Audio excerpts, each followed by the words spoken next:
कैसे हैं इंजीनियर्स, कैसे हैं डॉक्टर्स। आपका स्वागत है मेरे चैनल के ऊपर। आज हम कंटिन्यू करेंगे किसको, सॉल्युबिलिटी को।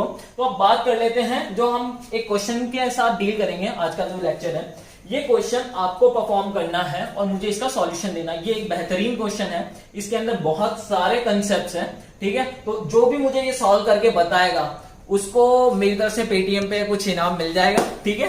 तो अब बात कर लेते हैं अपन आगे, ठीक है। अब बात करेंगे हम किसकी, आगे के टॉपिक्स की। आपको सॉल्युबिलिटी के अंदर अगर कोई क्वेश्चन आया है तो उसे हम सॉल्व कैसे करेंगे, ठीक। अब बच्चों बात कर लेते हैं किसकी, solubility of metal and non metal की। जो हम समरी की बात कर रहे हैं अब यहाँ पे, आगे और भी कंटिन्यू है सॉल्युबिलिटी, लेकिन अभी हम बात करेंगे जो जब इतना हमने पढ़ लिया है उतने की। तो हम अगर बात करें एस ब्लॉक का, अगर वो मेटल दे रखा है तो हमारे को सबसे पहले एक्सेप्शन देखने हैं। अब मैंने आपको एक्सेप्शन प्रीवियस लेक्चर के अंदर बताए थे, ठीक है। 3-4 एक्सेप्शन है उसके अंदर। और अब बात करेंगे, अगर हमारा कॉमन आयन स्मॉलर है देन डाउन द ग्रुप क्या होगा, सॉल्युबिलिटी बढ़ेगी। क्योंकि क्या हो जाएगा, कॉमन आयन अगर स्मॉलर है तो लैटिस एनर्जी डोमिनेट करेगी। लैटिस एनर्जी डोमिनेट करेगी तो वो क्या है, इनवर्सली प्रोपोर्शनल है सॉल्युबिलिटी के। जब वो इनवर्सली प्रोपोर्शनल है सॉल्युबिलिटी के, तो डाउन द ग्रुप क्या होगा, साइज बढ़ेगा। साइज बढ़ेगा, लैटिस एनर्जी कम, सॉल्युबिलिटी बढ़ेगी।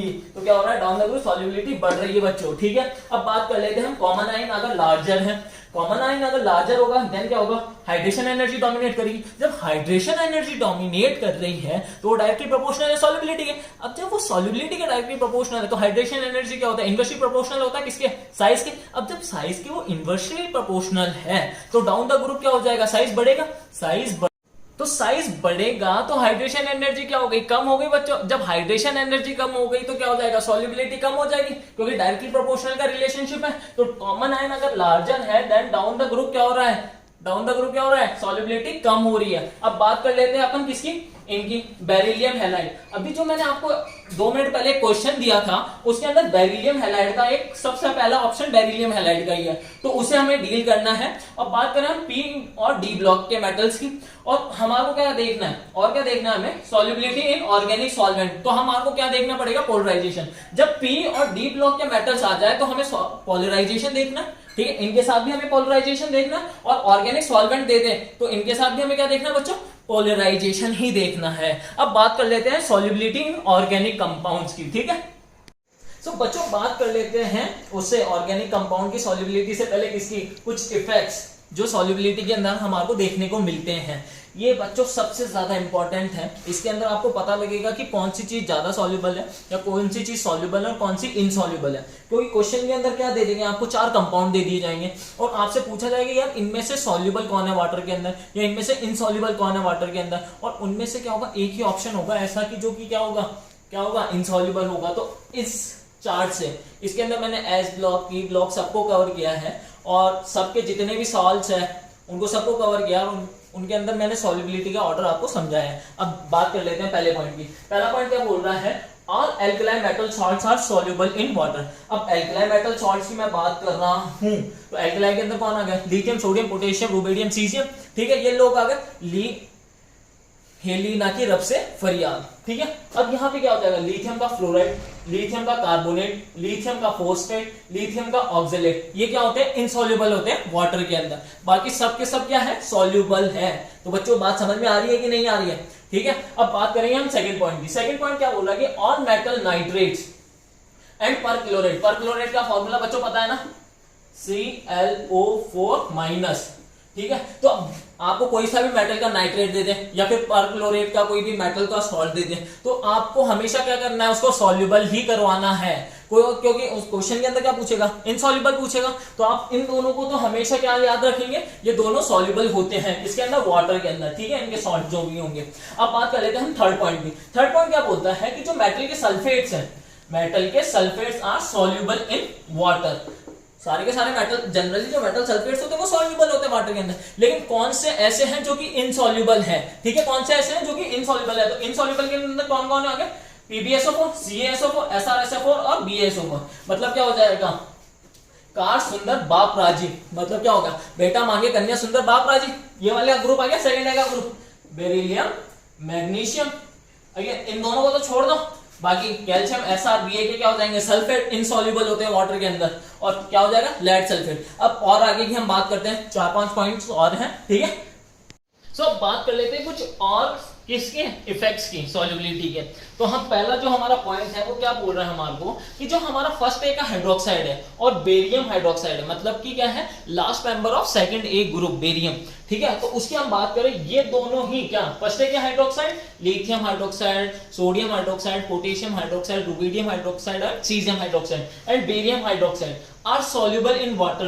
रेस्ट आर क्या होते हैं, इनसॉल्युबल और स्लाइटली सॉल्युबल होते हैं बच्चों, ये बात ध्यान रखेंगे। अभी मैं एक क्वेश्चन कराऊंगा, उसके अंदर आपको समझ में आ जाएगी कि ये इफेक्ट्स का यार क्वेश्चन आएंगे कैसे, मतलब इस पे डिपेंड कैसे करेगा क्वेश्चन, ठीक है सर। अब सेकंड पॉइंट की हम बात कर लेते हैं। जो हमारा फर्स्ट ए और सेकंड ए के क्या है, मेटल सल्फाइड, ठीक है, NaS, KS, BeS, ठीक है। तो ये है soluble are soluble, rest are insoluble. मतलब क्या हुआ कि जो हमारे Na2S है, ठीक है, K2S है और हमारा बेरिलियम सल्फाइड है, तो ये जो होते हैं मतलब कैसे होंगे, Na2S,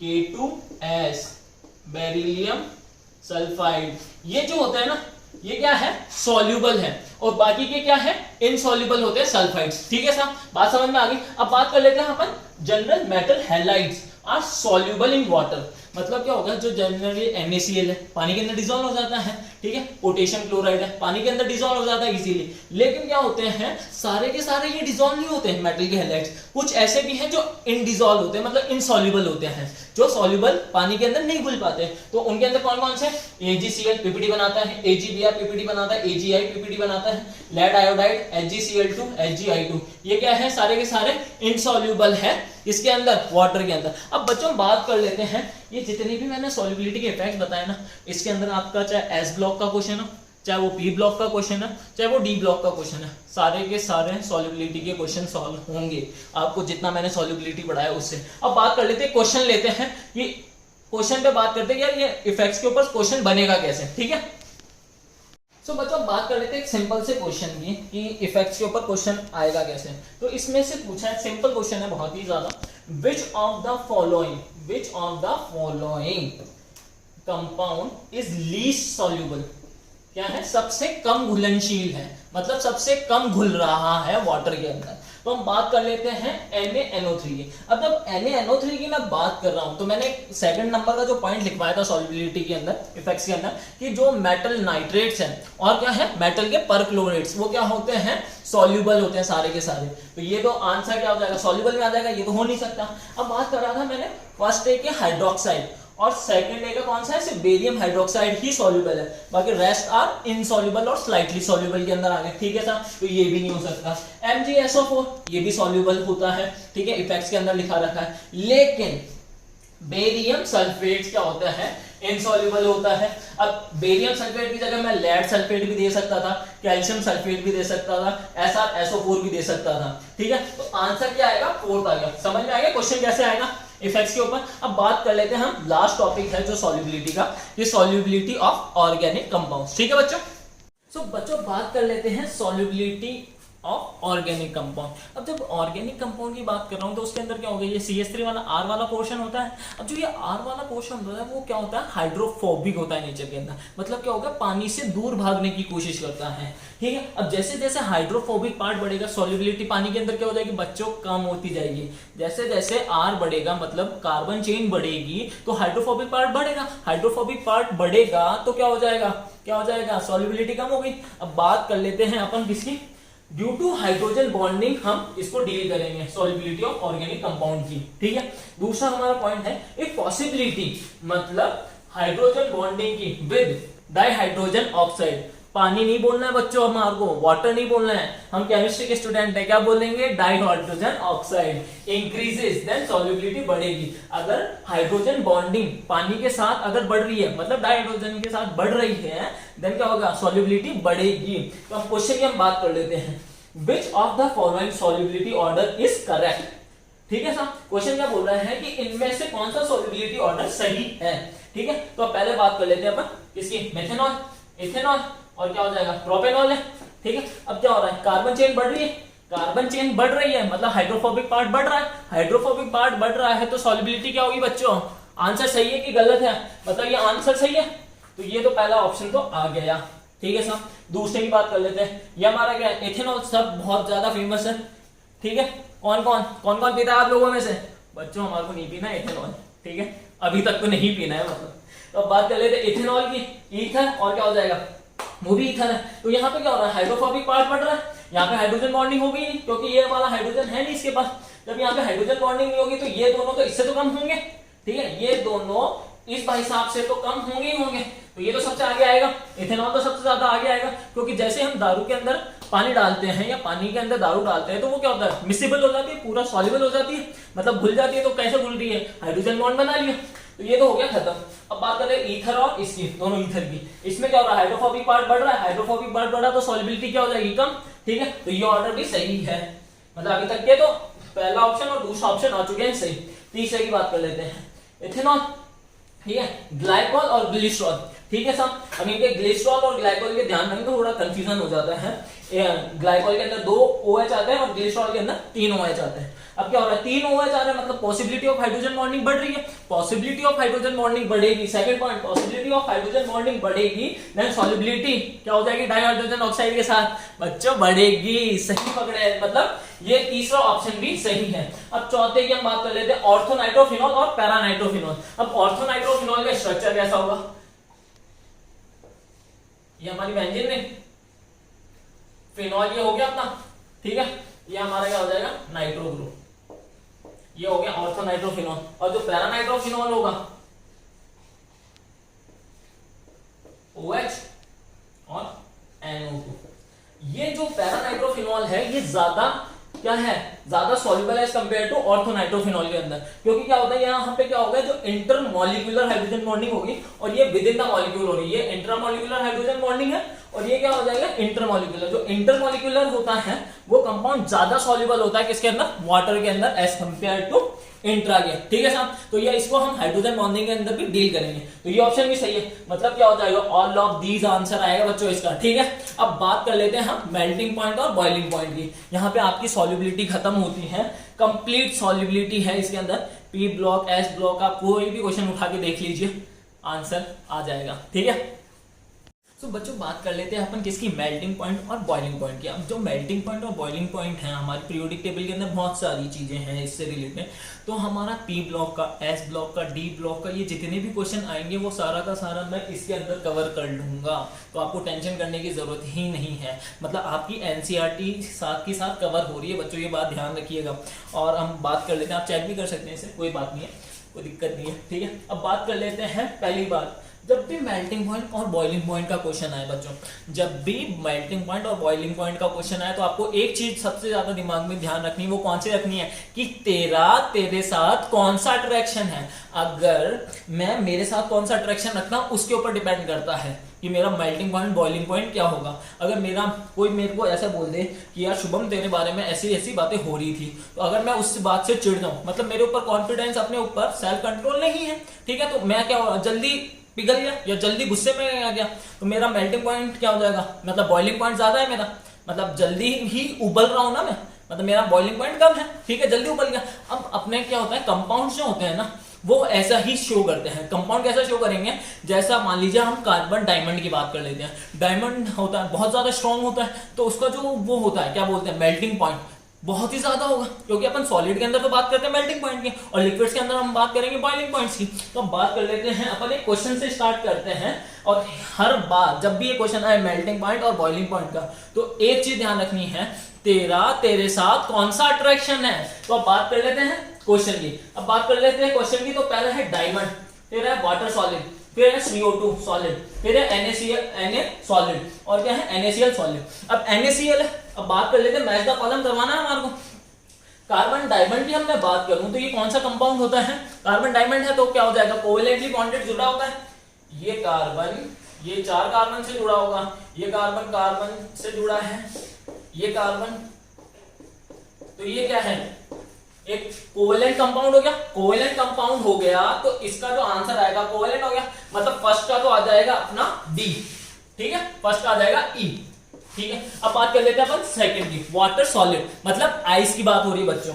अब जब आइस की बात हो रही है तो हाइड्रोजन बॉन्डिंग का कंसेप्ट आ गया इसके अंदर। हाइड्रोजन बॉन्डिंग और ये जो वंडर वॉल फोर्सेज है हम लास्ट के अंदर डील करेंगे, ठीक है सर, एमओटी के बाद। ये बहुत ही लास्ट टॉपिक आएगा, मिनिमम क्वेश्चन पूछे जाते हैं। तो बात कर लेते हैं वाटर की। जो वाटर है उसके अंदर हाइड्रोजन बॉन्डिंग की आप बात होगी। अब हाइड्रोजन बॉन्ड कौन सा है, H बॉन्ड आ गया, तो क्या हो जाएगा सेकंड के अंदर क्या आ जाएगा अपना D।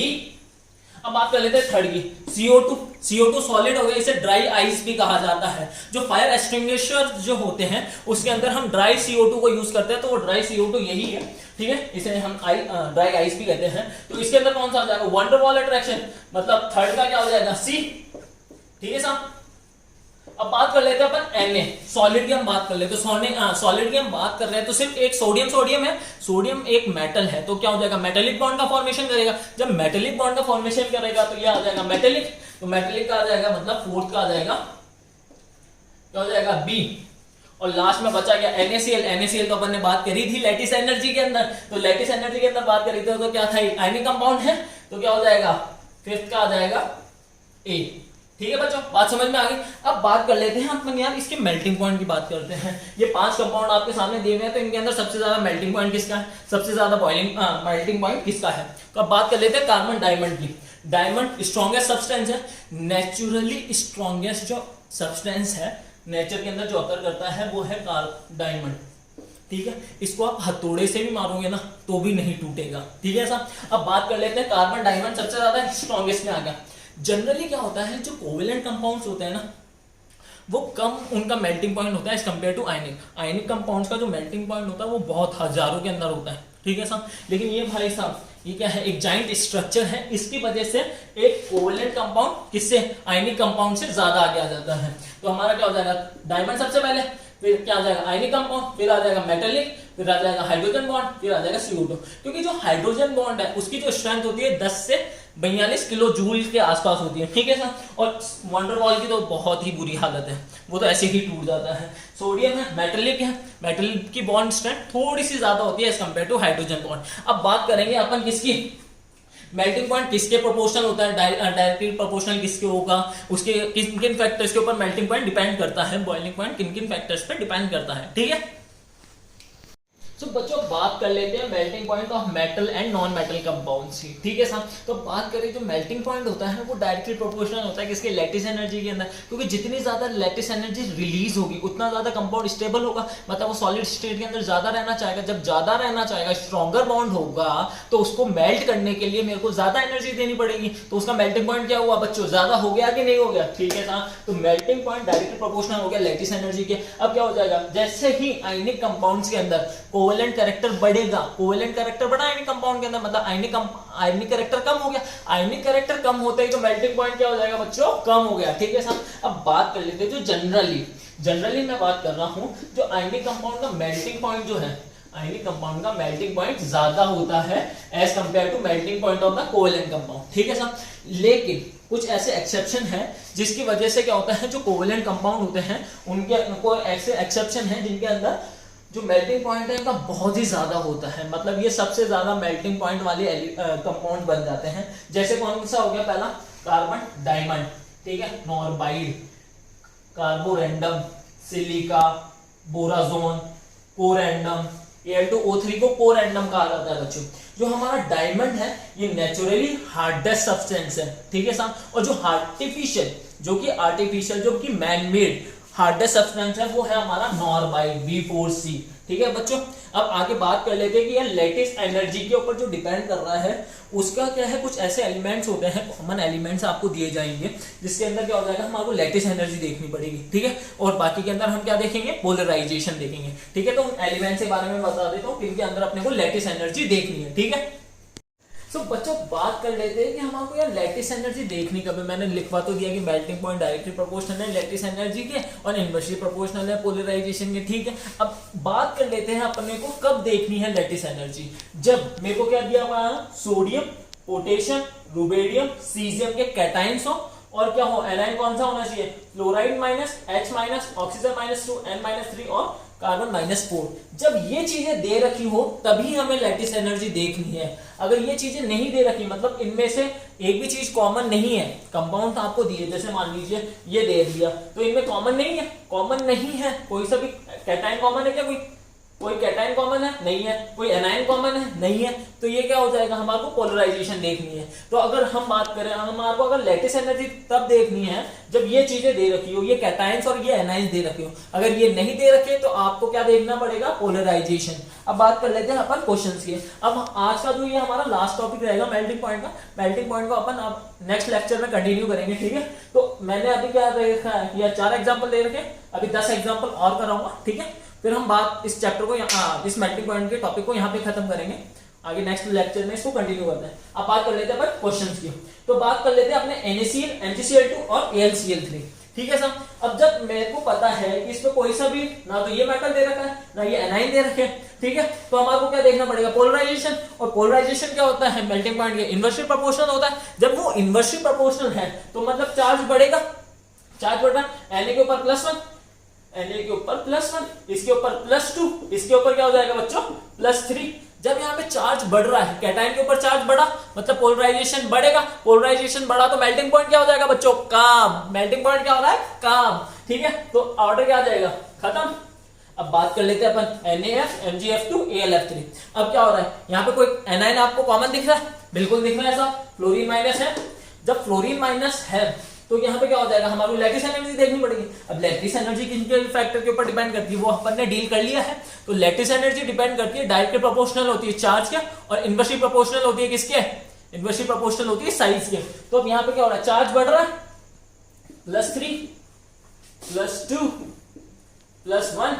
अब यहाँ पे क्या हो रहा है, चार्ज बढ़े जा रहा है, तो लैटिस एनर्जी क्या होगा, बढ़ेगा। लैटिस एनर्जी बढ़ेगा तो मेल्टिंग पॉइंट भी बढ़ेगा। बच्चों बात समझ में आ रही कि नहीं आ रही, इंजीनियर्स, डॉक्टर्स, बताइए। अब बात कर लेते हैं अपन NaF, MgO, HCCN और TiC। अब यहाँ पे क्या हो रहा है, कॉमन आयन दिख रहे हैं आपको, दिख रहा है सब, फ्लोराइड भी दिख रहा है, ऑक्सीजन भी दिख रहा है, नाइट्रोजन भी दिख रहा है, कार्बन भी दिख रहा है, इसके अंदर दिख रहा है ना। अब जब ये दिख रहे हैं तो क्या हो रहा है, यहाँ पे +1 चार्ज, यहाँ +2 चार्ज, यहाँ +3 चार्ज, यहाँ +4 चार्ज, ठीक है साहब। अब यहाँ पे +4 चार्ज हो गया तो मतलब क्या हो गया, लैटिस एनर्जी क्या हो जाएगी, चार्ज डिपेंडेंट होती है। चार्ज बढ़ेगा तो लैटिस एनर्जी बढ़ेगी, लैटिस एनर्जी बढ़ी तो मेल्टिंग पॉइंट बढ़ेगा कि नहीं बढ़ेगा बच्चों, मेल्टिंग पॉइंट बढ़ेगा। तो आंसर क्या आ जाएगा, ठीक है साहब। अब बात कर लेते हैं, ये बेहतरीन क्वेश्चन है, अच्छा क्वेश्चन है, अभी आपको समझ में आएगा क्यों। अब बात कर लेते हैं अपन LiCl।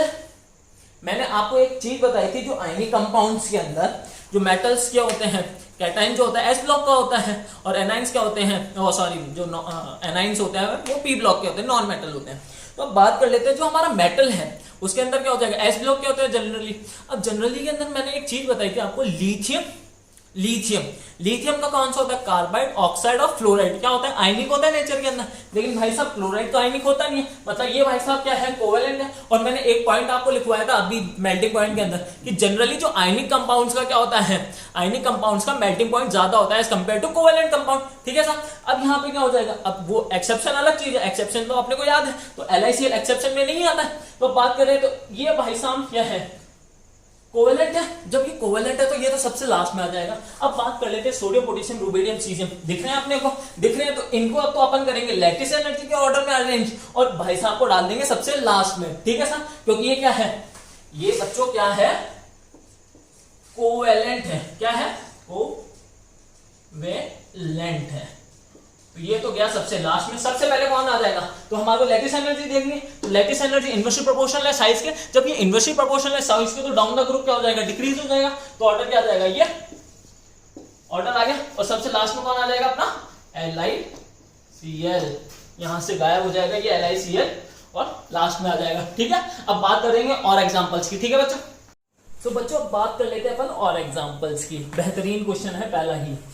तो अब बात कर लेते हैं BeF2, MgF2, CaF2, SrF2 और BaF2। यहाँ पे कॉमन आयन आ गया अपना लैटिस एनर्जी वाला, क्योंकि फ्लोरीन आ गया, फ्लोरीन माइनस था उसके अंदर। अब अपने को लैटिस एनर्जी देखनी है। अब लैटिस एनर्जी की क्या होता है, डायरेक्टली प्रोपोर्शनल होता है किसके, चार्ज के, इनवर्सली प्रोपोर्शनल हो गए साइज के। लेकिन जो हमारा BeF2 है, अब मैंने क्या बताया था, बेरिलियम फ्लोराइड आयनिक है कि कोवेलेंट है? सिर्फ बेरिलियम का कार्बाइड ही आयनिक होता है, बाकी के सारे कोवेलेंट होते हैं। जब ये कोवेलेंट भाई साहब है तो आयनिक के सामने इसकी औकात कम मतलब जाएगा लास्ट में। तो ठीक है, सबसे पहले कौन आएगा? अब यहाँ पे देख लेते हैं, अपने को लैटिस एनर्जी देखनी, अपन डाउन द ग्रुप जा रहे हैं तो लैटिस एनर्जी क्या होती है? इनवर्सली प्रोपोर्शनल होगी किसके? साइज के इनवर्सली प्रोपोर्शनल होगी और चार्ज के डायरेक्टली प्रोपोर्शनल होगी। हम डाउन द ग्रुप जा रहे हैं तो मेल्टिंग पॉइंट क्या हो जाएगा बच्चों? कम। मेल्टिंग पॉइंट कम तो मतलब ऑर्डर आएगा और लास्ट में आ जाएगा अपना BeF2। समझ में आ गई बच्चों? यहां से हटके लास्ट में चलेगा भैया। अब बात कर लेते हैं अपन KCl, CuCl और CuCl2 की। ये भी एक अच्छा क्वेश्चन है, ये सारे अच्छे क्वेश्चन है। डिपेंड करता है आपकी सोच क्या, आपकी थिंकिंग क्या है, आपने चैप्टर्स को फॉलो किया है कि नहीं किया है, उन्हीं पे डिपेंड करता है आपने कितना बार रिवीजन किया है चीजों का।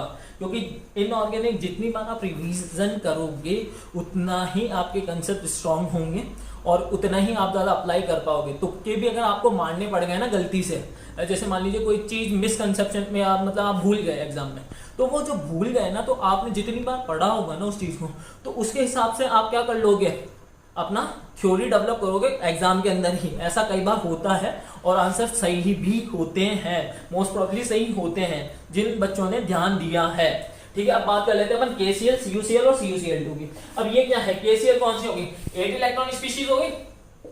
अब यहाँ पे क्या देखेंगे अपन? पोलराइजेशन देखेंगे बच्चों, क्योंकि यहाँ पे क्या है? कोई कॉमन आयन दिख रहा है? कोई कॉमन आयन नहीं है। ना ही यहाँ पे फर्स्ट है मेटल्स है, ना ही फ्लोराइड है, हाइड्राइड है, ऑक्साइड है, कार्बाइड है या फिर नाइट्राइड है।